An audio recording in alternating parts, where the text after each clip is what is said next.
ताई, आज उपोषणचा 6वा दिवस आहे। आजपर्यंत आपण आपल्याकडे प्रशासन वगैरे ज्यांच्याकडे आपली मागणी आहे त्यांचे कोण अधिकारी वगैरे आले होते का? ठीक आहे, मग आरोग्य विभागाकडून कोण आले होते? ठीक आहे, तपासणी करतायत का ते दररोज?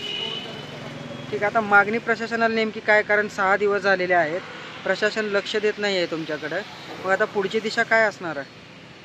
माझी मागणी हीच आहे की मला माझे थकीत वेतन मिळावे म्हणून कोर्टाच्या आदेशानुसार मला थकीत वेतन मिळावे सगळे मी उपोषणाला बसले। ठीक आहे, आपली मागणी मागील 6 दिवसापासून आपण ऐन दिवाळीच्या काळामध्ये उपोषण करताय। घरात दिवा लावणे किंवा घरात उजेडाचा प्रकाश असतो, परंतु आपण तो उजेडाचा प्रकाश सोडून इथं अंधारात उपोषण करताय। प्रशासनाची दखल घेत नाहीये, मग पुढचं पाऊल काय असणार आहे तुमचं? आता मी माझ्या निवेदनात नमूद केले होते की मला एकतर जगण्यासाठी वेतन द्या, अन्यथा लोकशाही मार्गाने माझं उपोषण करताना माझा बळी घ्या। मी त्या निर्णयावर ठाम आहे।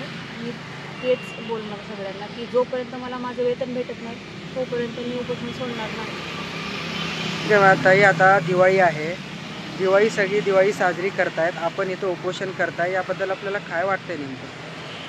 दिवाळी साजरी करण्यासाठी पैसा असावा लागतो।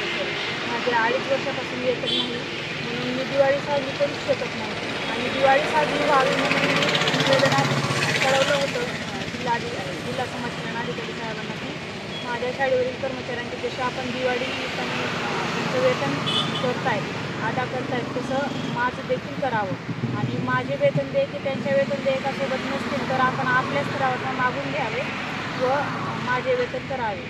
अन्यथा त्यांच्यासोबत माझे वेतन नाही झाले तर मी 2 दिवसांना उपोषणाला बसणार। त्याचप्रमाणे मी 16 तारखेला जिल्हाधिकारी साहेबांना निवेदन दिले, कारण जिल्हा समाज कल्याण अधिकारी साहेबांनी माझी दखल घेतलेली नाही म्हणून मी जिल्हाधिकारी साहेबांकडून आता न्यायाची अपेक्षा करून उपोषणाला बसलेली आहे।